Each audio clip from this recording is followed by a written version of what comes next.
Hello, 6ാം ക്ലാസ്സിൻ്റെ annual എക്സാമിൻ്റെ basic സയൻസിൻ്റെ ക്വസ്റ്റ്യൻസ് ആണ് നമ്മൾ നോക്കുന്നത്. ഇത് ഒരു പ്രീവിയസ് ഇയർ ക്വസ്റ്റ്യൻ ആണ്. അപ്പോൾ ഇതിൽ നിന്നൊക്കെ ഇനിയും റിപ്പീറ്റ് ക്വസ്റ്റ്യൻ വരാൻ ചാൻസ് ഉണ്ട് കേട്ടോ. അപ്പോൾ ആദ്യത്തെ പ്രവർത്തനം നോക്കാം. ഇതാ നമുക്ക് 2 പിക്ചർ തന്നിട്ടുണ്ട്. 5 വർഷങ്ങൾക്ക് മുമ്പും അതുപോലെ തന്നെ അതേ പ്രദേശം ഇന്നത്തെ അവസ്ഥയിലുള്ള 2 പിക്ചറാണ് തന്നിട്ടുള്ളത്. ആദ്യത്തേതിൽ എന്തൊക്കെയാണ്, കുറേ മരങ്ങളും പാടമൊക്കെ ഉണ്ട് അല്ലേ. രണ്ടാമത്തേതിൽ അവിടെയൊക്കെ വീടും ഫാക്ടറീസും ഒക്കെ വന്നു. അപ്പോൾ എന്താ നമ്മളോട് ചോദിച്ചിട്ടുള്ളത്, ഈ മാറ്റം ആവാസ വ്യവസ്ഥയെ എങ്ങനെയെല്ലാം ബാധിച്ചിട്ടുണ്ട് എന്നാണ് ചോദിച്ചത് അല്ലേ. അപ്പോൾ എങ്ങനെയാണ്, ജീവജാലങ്ങളുടെ വാസസ്ഥലം നഷ്ടപ്പെട്ടു അല്ലേ. ആദ്യത്തേലുള്ള ഇവിടെ ഒരുപാട് ജീവജാലങ്ങൾ ഉണ്ടായിരുന്നു, അവരുടെയൊക്കെ ആവാസ വ്യവസ്ഥ നഷ്ടപ്പെട്ടു അല്ലേ. വാസസ്ഥലം നഷ്ടപ്പെട്ടു. പിന്നെ അതുപോലെ തന്നെ മണ്ണിൻ്റെ ഫലപുഷ്ടി നഷ്ടപ്പെട്ടു ആണല്ലോ. പിന്നെ ഇതാ ഇവിടെയൊക്കെ ഉണ്ടായിരുന്ന ബിൽഡിങ്സ് വന്നില്ലേ. അപ്പോൾ അങ്ങനെയാണ് ഇവിടുത്തെ മണ്ണിൻ്റെ ഫലഭൂയിഷ്ഠത നഷ്ടപ്പെട്ടത്. പിന്നെ എന്താണ്, ജലത്തിൻ്റെ ലഭ്യത കുറയും. ഓക്കെ ആണല്ലോ. ഇനി നമുക്ക് അടുത്ത ക്വസ്റ്റ്യൻ നോക്കാം. താഴെ കൊടുത്തിരിക്കുന്നതിൽ ശരിയായ ജോഡി ഏതാണെന്നാണ് ചോദിച്ചിട്ടുള്ളത്. നമുക്കിവിടെ 4 ജോഡി കൊടുത്തിട്ടുണ്ട്. ഇതിൽ കറക്റ്റ് ബാക്ടീരിയ വിഘാടകർ, ഇതാണ് കറക്റ്റ് കേട്ടോ. ഓക്കെ, ഇനി അടുത്ത ക്വസ്റ്റ്യൻ നോക്കാം. അതെവിടെ ഒരു പ്ലക്കാർഡ് തന്നിട്ടുണ്ട്.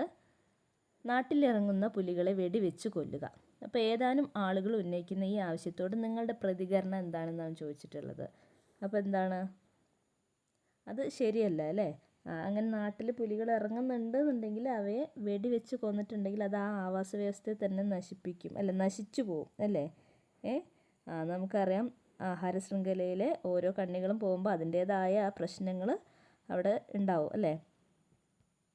അപ്പം നമ്മൾ അത് പറഞ്ഞു വേണം എഴുതാൻ. ഭക്ഷ്യശൃംഖലയിലെ ഒരു പ്രധാനപ്പെട്ട കണ്ണിയാണ് പുലിയെന്നും അതുപോലെ തന്നെ ആവാസ വ്യവസ്ഥയുടെ നിലനിൽപ്പിന് ഇവയുടെ നാശം വളരെ ദോഷകരമായി ബാധിക്കുമെന്നും വേണം അതിൻ്റെ ആൻസറായിട്ട് എഴുതാൻ കേട്ടോ. ഓക്കെ, ഇനി അടുത്ത പ്രവർത്തനം നോക്കാം. സ്ഥിരമായി ക്ഷീണവും തളർച്ചയും അനുഭവപ്പെട്ട കുട്ടിയെ ഡോക്ടറെ കാണിച്ചപ്പോൾ ഇരുമ്പിൻ്റെ കുറവ് മൂലമാണിത് സംഭവിക്കുന്നതെന്ന് കണ്ടെത്തി. ഈ രോഗാവസ്ഥയുടെ പേരെന്താ?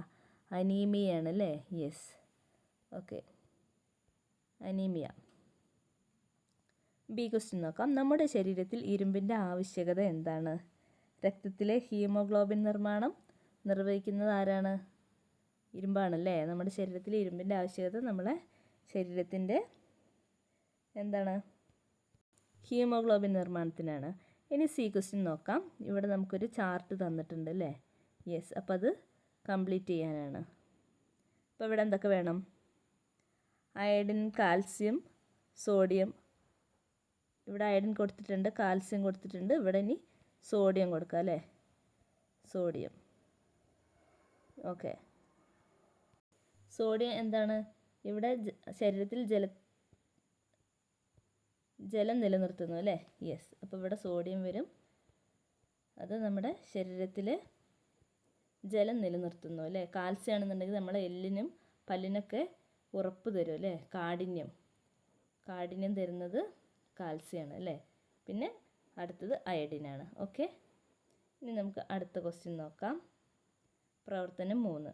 താഴെ തന്നിരിക്കുന്ന ജീവികളെ അവയുടെ സവിശേഷതകൾക്കനുസരിച്ച് കൂട്ടങ്ങളാക്കി തരം തിരിക്കുക. ഓക്കെ,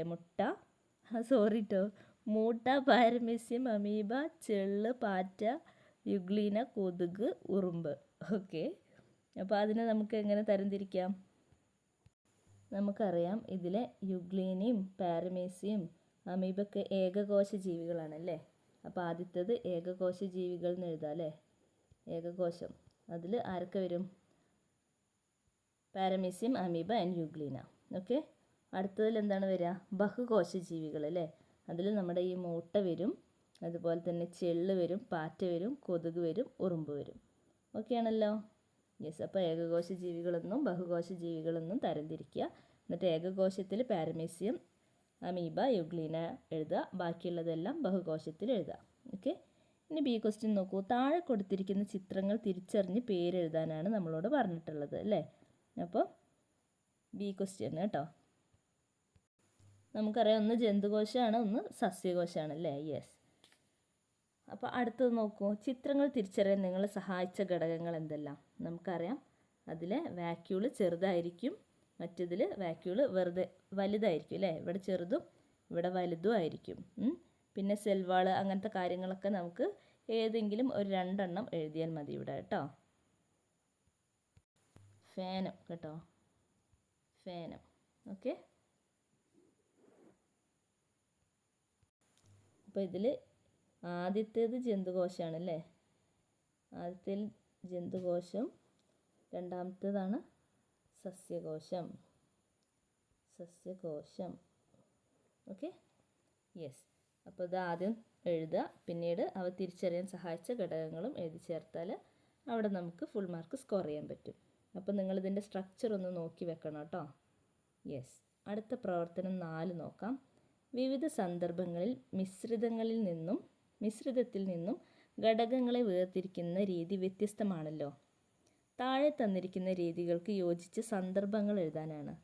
പാറ്റൽ അഥവാ വീശൽ കൊടുത്തിട്ടുണ്ട്, ബാഷ്പീകരണമുണ്ട്, ചെരിവ് തലം ഉപയോഗിച്ച് വേർതിരിക്കുന്നു, ഉരുക്കിയ ശേഷം അരിച്ചെടുക്കുന്നു. ഓക്കെ, അപ്പോൾ ഇത്രയും കാര്യങ്ങളാണ് നമുക്ക് തന്നിട്ടുള്ളത്. അപ്പോൾ ഇവിടെ ആദ്യത്തേത് നോക്കൂ, പാറ്റൽ അല്ലെങ്കിൽ വീശൽ. അതിന് പറ്റിയൊരു സന്ദർഭം ഏതാണ്? അരിയിൽ നിന്നും ഉമി വേർതിരിക്കുമ്പോൾ നമുക്കിങ്ങനെ വീശിയിട്ട് നമുക്കതിനെ വേർതിരിക്കാം അല്ലേ. യെസ്. അടുത്തത് ബാഷ്പീകരണം. കടൽ ജലം വറ്റിച്ച് ഉപ്പ് ശേഖരിക്കുന്നത് എങ്ങനെയാണ്? ബാഷ്പീകരണം അല്ലേ. അടുത്ത സി നോക്കൂ, ചെരിവ് തലം ഉപയോഗിച്ച് വേർതിരിക്കുന്നു. അത് കടുകിൽ നിന്ന് മാലിന്യം നീക്കുന്നത്, അങ്ങനെ സ്ലോപ്പായി വെച്ചിട്ട് കേട്ടോ. അടുത്തത് എന്താണ്? ഉരുക്കിയ ശേഷം അരിച്ചെടുക്കുന്നു. അത് ശർക്കരയിൽ നിന്നും മാലിന്യം വേർതിരിക്കുന്നത് കേട്ടോ. ഓക്കെ, നിങ്ങൾക്ക് അറിയുന്ന മറ്റു കാര്യങ്ങളുണ്ടെങ്കിൽ അതും എഴുതാം. അപ്പോൾ ഇങ്ങനെയൊക്കെയാണ് അതിൻ്റെ വേർതിരിക്കുന്ന രീതിയും സന്ദർഭവും നമ്മൾ പറഞ്ഞു. അടുത്ത ബി ക്വസ്റ്റ്യൻ നോക്കാം. ഘടകങ്ങളുടെ വലുപ്പ വ്യത്യാസത്തെ അടിസ്ഥാനമാക്കി മിശ്രിതത്തിലെ ഘടകങ്ങളെ വേർതിരിക്കുന്ന 2 സന്ദർഭങ്ങൾ എഴുതാനാണ്. ഓക്കെ, നമുക്കറിയാം കെട്ടിടപ്പണിക്കൊക്കെ മണൽ വേർതിരിക്കുന്നത് അല്ലേ. പിന്നെ അതുപോലെ തന്നെ പുട്ടിനും പത്തിരിക്കും ഒക്കെ അരിപ്പൊടി തയ്യാറാക്കുന്നതും നമുക്കവിടെ എഴുതാൻ പറ്റും. ഓക്കെ, അങ്ങനെ 2 സന്ദർഭം എഴുതാം. ഇനി സി ക്വസ്റ്റ്യൻ നോക്കാം. ഒരു മിശ്രിതത്തിലെ ഘടക വസ്തുക്കളെ അലിയിച്ച് മുകൾ ഭാഗത്തുള്ള ദ്രാവകത്തെ ഊറ്റിയെടുക്കുന്ന പ്രക്രിയയ്ക്ക് പറയുന്ന പേരെന്താണെന്നാണ് നമ്മളോട് ചോദിച്ചിട്ടുള്ളത്. അതാണ് തെളിയൂറ്റൽ അല്ലേ. യെസ്. ഇനി 5ാമത്തെ പ്രവർത്തനം നോക്കാം. നമുക്ക് 2 നക്ഷത്ര സമൂഹങ്ങളുടെ ചിത്രം തന്നിട്ടുണ്ട്. എന്നിട്ട് ഇവ ഏതാണെന്നാണ് ചോദിച്ചിട്ടുള്ളത് അല്ലേ. യെസ്. അപ്പോൾ ഇതിനെ നമ്മൾ കണ്ടുപിടിക്കണം. അപ്പോൾ അത് ആരാണ്? ചിത്രം 1 നമുക്കറിയാം സപ്തർഷികളാണല്ലേ. യെസ്,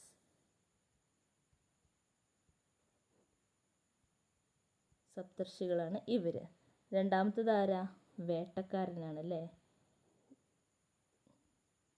വേട്ടക്കാരൻ. യെസ്. ഇനി അടുത്തത് നോക്കാം. മേൽപ്പറഞ്ഞ നക്ഷത്ര കൂട്ടങ്ങളുമായി ബന്ധപ്പെട്ട് താഴെ തന്നിരിക്കുന്ന പ്രസ്താവനകൾ പരിശോധിക്കാനാണ് പറഞ്ഞിട്ടുള്ളത് അല്ലേ. ഓക്കെ, അപ്പോൾ 4 പ്രസ്താവനകൾ ഇവിടെ തന്നിട്ടുണ്ട്. അപ്പോൾ നിങ്ങൾ ഈ നക്ഷത്രത്തിൻ്റെ ഭാഗം ഒന്ന് നന്നായിട്ട് വായിക്കണം. അപ്പോൾ ഇവിടെ തന്നിട്ടുള്ള ഓപ്ഷൻസ് എന്തൊക്കെയാണ്? ജനുവരി, ഫെബ്രുവരി, മാർച്ച് മാസങ്ങളിൽ സന്ധ്യയ്ക്ക് ശേഷം ആകാശത്ത് തലയ്ക്ക് മുകളിൽ കാണാം. വേനൽക്കാലത്ത് ഇവയെ സന്ധ്യയ്ക്ക് വടക്കൻ ആകാശത്ത് കാണാം. തിരുവാതിര എന്ന നക്ഷത്രത്തിനെ ഇതിൽ കാണാം. ഡിസംബർ, ജനുവരി മാസത്തിൽ അർദ്ധരാത്രിയോടെ ഇവയെ കാണാം. അപ്പോൾ എന്തൊക്കെയാണ് പ്രസ്താവന പരിശോധിച്ചിട്ട് ശരിയായിട്ടുള്ളത്, കറക്റ്റായിട്ടുള്ളത് എഴുതണം കേട്ടോ. ഓക്കെ, അപ്പോൾ അതിനായിട്ട് നക്ഷത്രങ്ങളും അതിനെ റിലേറ്റ് ചെയ്തിട്ടുള്ള കാര്യങ്ങളും നിങ്ങൾ ജസ്റ്റ് ഒന്ന് വായിച്ച് നോക്കണം കേട്ടോ. ഇനി ബി ക്വസ്റ്റ്യൻ നോക്കാം. നിങ്ങൾ തിരിച്ചറിഞ്ഞ നക്ഷത്ര കൂട്ടങ്ങൾക്ക് യോജിക്കുന്ന പ്രസ്താവനകൾ കണ്ടെത്തി പട്ടികപ്പെടുത്തുക. ചന്ദ്രൻ്റെ അതുപോലെ തന്നെ നമ്മൾ അതിനെ റിലേറ്റഡ് ഫാക്റ്റ് പഠിക്കുമ്പോൾ അത് നിങ്ങൾക്ക് ആൻസർ ചെയ്യാൻ പറ്റും കേട്ടോ. ഓക്കെ, ഇനി സി ക്വസ്റ്റ്യൻ നോക്കാം. ചന്ദ്രൻ്റെ ഒരു മുഖം മാത്രം എപ്പോഴും ഭൂമിക്ക് അഭിമുഖമായി വരുന്നു എന്നതിനുള്ള ശരിയായ കാരണം താഴെ തന്നിരിക്കുന്ന പ്രസ്താവനകളിൽ നിന്ന് കണ്ടെത്തി എഴുതാനാണ്. അപ്പോൾ 4 ഓപ്ഷൻസ് നമുക്ക് തന്നിട്ടുണ്ട്. അതൊന്ന് ഏതാണ്? ചന്ദ്രൻ്റെ പരിക്രമണ സമയവും ഭ്രമണ സമയവും ഒരുപോലെ ആയതുകൊണ്ടാണ് അല്ലേ. യെസ്. അപ്പോൾ രണ്ടാമത്തേത്. ഓക്കെ, ഇനി 6ാമത്തെ പ്രവർത്തനം നോക്കാം. 2019 ജനുവരി 31 ഇടുക്കിയിൽ സൂര്യോദയം ഉണ്ടായത് രാവിലെ 6:44 എന്നാൽ ഇതേ ദിവസം കൊച്ചിയിൽ സൂര്യോദയം ഉണ്ടായത് 6:47 ഇതിൻ്റെ കാരണം എന്താണെന്നാണ് ചോദിച്ചിട്ടുള്ളത്. ഓക്കെ, പ്രവർത്തനം 6. 6ൻ്റെ ആൻസർ എന്താണ്? ഞാനിത് റിപ്പീറ്റാണ് വരുന്നതെന്ന് നിങ്ങളൊന്ന് ശ്രദ്ധിക്കണം കേട്ടോ. 6ൻ്റെ ആൻസർ ഭൂമിയുടെ ഭ്രമണമാണ് ഉദയാസ്തമയങ്ങൾക്ക് കാരണം. ഭൂമി ഭ്രമണം ചെയ്യുന്നത് പടിഞ്ഞാറ് നിന്ന് കിഴക്കോട്ടാണ്. തന്മൂലം സൂര്യൻ കിഴക്ക് ഉദിച്ച് പടിഞ്ഞാറ് അസ്തമിക്കുന്നതായിട്ട് തോന്നുന്നു. അതുപോലെ തന്നെ ഈ ഇടുക്കിയുടെ സ്ഥാനം എവിടെയാണ്? കിഴക്ക് ഭാഗത്താണ് അല്ലേ. അപ്പോൾ ആ ഒരു പോയിന്റും കൂടി നമ്മുടെ ആൻസറിൽ ഉണ്ടാവണം. ബി ക്വസ്റ്റ്യൻ നോക്കാം. രാത്രിയും പകലും മാറി മാറി വരുന്നത് എന്തുകൊണ്ടാണ്? ഭൂമിയുടെ ഭ്രമണം മൂലം അല്ലേ. യെസ്, അപ്പോൾ അതങ്ങനെ എഴുതണം. സി ക്വസ്റ്റ്യൻ നോക്കാം. ഭൂമിയിൽ വസ്തുക്കളുടെ നിഴലിൻ്റെ സ്ഥാനം മാറി വരുന്നതിന് കാരണം എന്താ? ഭൂമിയുടെ ഭ്രമണം തന്നെ. ഓക്കെ, ഇനി പ്രവർത്തനം 7 നോക്കാം. വാഹനാപകടത്തിൽ നട്ടെല്ലിന് ക്ഷതമേറ്റ് വീണ് കിടക്കുന്ന കുട്ടിക്ക് പ്രഥമ ശുശ്രൂഷയുടെ ഭാഗമായി നൽകിയ പ്രവർത്തനങ്ങളാണ് താഴെ കൊടുത്തിരിക്കുന്നത്. ഇവയിൽ നിന്നും ശരിയായ പ്രവർത്തനങ്ങൾ തിരഞ്ഞെടുത്ത് എഴുതാനാണ് പറഞ്ഞിട്ടുള്ളത്. ശരീരഭാഗങ്ങൾ ഇളകാതെ നമ്മൾ ശ്രദ്ധിക്കണം അല്ലേ. അതുപോലെ തന്നെ എന്താണ്? വീതിയുള്ള പലകയിൽ കിടത്തണം, ആശുപത്രിയിൽ എത്തിക്കുന്നു. ഇത്രയും കാര്യങ്ങളാണ് ശരിയായിട്ടുള്ളത്. ബി ക്വസ്റ്റ്യൻ നോക്കൂ. അസ്ഥിഭംഗത്തിൻ്റെ ലക്ഷണങ്ങൾ എന്തൊക്കെയാണെന്നാണ് ചോദിച്ചിട്ടുള്ളത്. പരിക്കേറ്റ ഭാഗം ഇളക്കാനുള്ള പ്രയാസം ഉണ്ടാവും, നീര് വന്ന് വീർത്ത് കിടക്കും അല്ലേ. പിന്നെ അല്പം വളവ് സംഭവിച്ചതായിട്ട് കാണാൻ പറ്റും. പരിക്കേറ്റ ഭാഗത്ത് ശക്തമായ വേദന ഉണ്ടാവും. എന്തിനാണ് സ്പ്ലിൻറ്റ് ഉപയോഗിക്കുന്നത്? അപ്പം സി ക്വസ്റ്റ്യൻ ആണ്. എന്തിനാണ് സ്പ്ലിൻറ്റ് ഉപയോഗിക്കുന്നത്? നമ്മൾ നേരത്തെ പറഞ്ഞു, അസ്ഥിഭംഗം പറഞ്ഞു അല്ലേ. അപ്പോൾ അസ്ഥിഭംഗം ഉണ്ടാകുമ്പോൾ ഒടിവുള്ള എല്ല് ഇളകാതിരിക്കാൻ വേണ്ടിയിട്ടാണ് നമ്മൾ സ്പ്ലിൻറ്റ് യൂസ് ചെയ്യുന്നത് കേട്ടോ. ഇനി അടുത്ത പ്രവർത്തനം നോക്കാം. എ ക്വസ്റ്റ്യൻ നോക്കൂ. കൈമുട്ട്, കാൽമുട്ട് എന്നിവിടങ്ങളിലെ സന്ധികൾ നമുക്ക് പരിചിതമാണല്ലോ. ഇത്തരം സന്ധികളുടെ പ്രത്യേകത എന്താണെന്നാണ് ചോദിച്ചിട്ടുള്ളത് അല്ലേ. അപ്പോൾ ഒരു ഭാഗത്തേക്ക് മാത്രം ചലിപ്പിക്കാൻ കഴിയുന്നു അല്ലേ. യെസ്, അതാണ് അതിൻ്റെ പ്രത്യേകത. ഓക്കെ, ബി ക്വസ്റ്റ്യൻ നോക്കാം. ഉചിതമായ വസ്തുക്കൾ നിർദ്ദേശിച്ച് ഇത്തരം സന്ധികളുടെ പ്രവർത്തനം കാണിക്കുന്ന ഒരു മാതൃക നിർമ്മിക്കുന്ന വിധം വിശദീകരിക്കാനാണ്. ഓക്കെ, അപ്പോൾ അതിൽ നമുക്ക് എന്തൊക്കെ ഉൾപ്പെടുത്താം? വിജാഗിരി, അതുപോലെ തന്നെ റീപ്പർ, സ്ക്രൂ, അങ്ങനെയുള്ള വസ്തുക്കളൊക്കെ ഉപയോഗിച്ചിട്ട് വേണം എന്ത് ചെയ്യാൻ? ഇവിടുത്തെ ഒരു മാതൃക നിർമ്മിക്കാൻ വേണ്ടിയിട്ടല്ലേ. യെസ്, അപ്പോൾ ഈ സന്ധികളുടെ പ്രവർത്തനം കാണിക്കുന്ന മാതൃക ഉണ്ടാക്കാൻ വേണ്ടിയിട്ട് ഇത്രയും സാധനങ്ങളൊക്കെ വേണം. എന്നിട്ട് നമ്മളത് എന്ത് ചെയ്യണം? അത് നല്ല ഡീറ്റെയിൽ ആയിട്ട് എഴുതണം. ഓക്കെ, അടുത്തത് നോക്കൂ. ഗോളര സന്ധിയെക്കുറിച്ച് ചില പ്രസ്താവനകൾ താഴെ കൊടുക്കുന്നു. ശരിയായ പ്രസ്താവനകൾ ഏതൊക്കെയാണെന്നാണ് നമ്മളോട് ചോദിച്ചിട്ടുള്ളത് അല്ലേ. അപ്പോൾ ഇതിൽ ഏതൊക്കെയാണ് ശരിയായിട്ടുള്ളത്? ഇത് രണ്ടുമാണല്ലേ. ഏറ്റവും കൂടുതൽ ചലന സ്വാതന്ത്ര്യം ഉള്ള സന്ധിയാണ് ഇടുപ്പല്ലിലെ സന്ധി. ഇതിന് ഒരു ഉദാഹരണമാണ്. ഓക്കെ, 3ഉം 4ഉം. ഇനി അടുത്ത പ്രവർത്തനം നോക്കാം. 9ാമത്തെ പ്രവർത്തനം നോക്കാം. കാന്തം ഘടിപ്പിച്ച 2 പാവകളുടെ ചിത്രമാണ് താഴെ തന്നിട്ടുള്ളത്. അകന്നു നിൽക്കുന്ന പാവകളെ അടുപ്പിക്കാൻ ഇവയ്ക്ക് വരുത്തേണ്ട മാറ്റങ്ങൾ എന്തൊക്കെയാണെന്നാണ് നമ്മളോട് ചോദിച്ചിട്ടുള്ളത്. ഇവിടെ 2 പിക്ചർ തന്നിട്ടുണ്ട് അല്ലേ. യെസ്, അപ്പോൾ ഇനി എന്താ ചെയ്യേണ്ടത്? അപ്പോൾ പാവയുടെ കാന്തങ്ങൾ വിജാതീയ ധ്രുവങ്ങളിൽ ആകർഷിക്കുന്ന വിധത്തിൽ ക്രമീകരിക്കണം അല്ലേ. യെസ്, പോസിറ്റീവും നെഗറ്റീവും വന്നാലേ അട്രാക്റ്റ് ചെയ്യുള്ളൂ അല്ലേ. പോസിറ്റീവും നെഗറ്റീവും ഒരുമിച്ച് വരണം. ഓക്കെ ആണല്ലോ. ഒരേ പോലെയുള്ള ചാർജ് ഉള്ള ഭാഗം വന്നാൽ എന്ത് ചെയ്യും? അത് വികർഷിക്കുകയാണ് ചെയ്യുക അല്ലേ. അപ്പോൾ വ്യത്യസ്ത ചാർജുള്ള ഭാഗങ്ങൾ തമ്മിൽ അടുത്ത് വരണം. ഓക്കെ, നോർത്തും സൗത്തും വരണം അല്ലേ. യെസ്, ഇത് നോക്കൂ. ഇവിടെ സൗത്ത് വന്നിട്ടുണ്ടെങ്കിൽ ഇവിടെ നോർത്ത് വരണം അല്ലേ. യെസ്,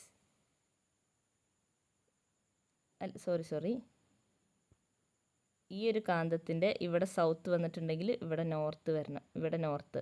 അപ്പോൾ നോർത്തും സൗത്തും ആണ് അട്രാക്റ്റ് ചെയ്യുക. അപ്പോൾ ഈ കാന്തത്തിൻ്റെ സൗത്ത് ഇവിടെ നോർത്ത്. ഓക്കെ ആണല്ലോ, മനസ്സിലായല്ലോ. അതാണ് നോർത്തും സൗത്തും കൂടി നിൽക്കുന്നത്. മനസ്സിലായോ? യെസ്.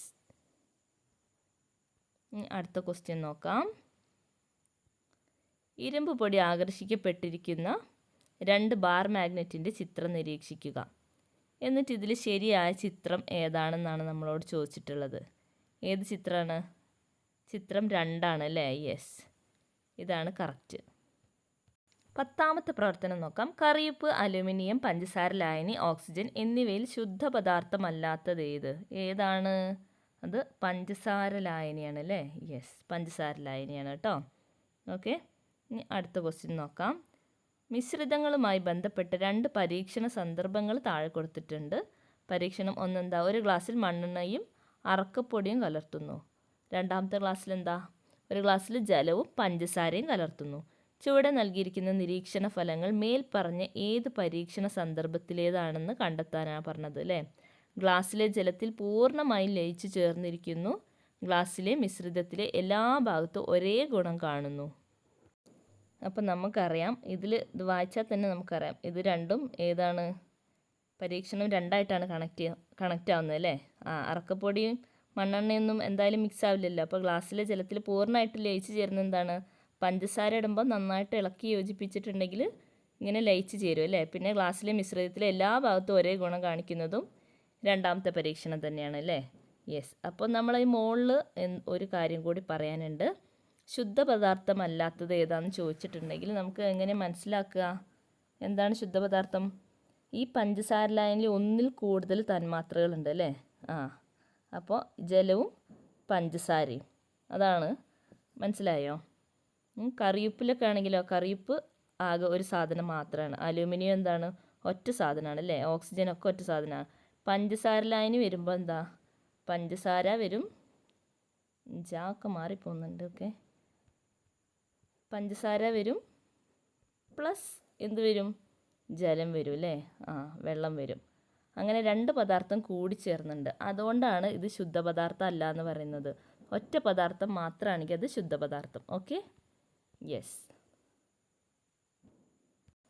ഇനി താഴെ പറയുന്ന മിശ്രിതങ്ങളെ അനുയോജ്യമായ രീതിയിൽ പട്ടികപ്പെടുത്താൻ. സംഭാരം, സോഡ, ഫ്രൂട്ട് സാലഡ്, ബ്രാസ്. അപ്പോൾ ഇതിനെ ഏകാത്മക മിശ്രിതങ്ങളെന്നും അതുപോലെ തന്നെ ഭിന്നാത്മക മിശ്രിതങ്ങളെന്നും ക്രമമായിട്ട് എന്ത് ചെയ്യണം, നമ്മൾ അടയാളപ്പെടുത്തണം. ഓക്കെ, അപ്പോൾ ഇത്രയും കാര്യങ്ങളാണ് നിങ്ങളുടെ ഒരു പ്രീവിയസ് ക്വസ്റ്റ്യനിലുള്ളത്. അപ്പോൾ ഇത്രയും കാര്യങ്ങൾ നിങ്ങൾ പഠിക്കുക. എക്സാമൊക്കെ വളരെ എളുപ്പമായിരിക്കും. അപ്പോൾ നന്നായിട്ട് ഇരുന്ന് പഠിച്ച് സെറ്റ് ആവുക. Okay, bye, all the very best.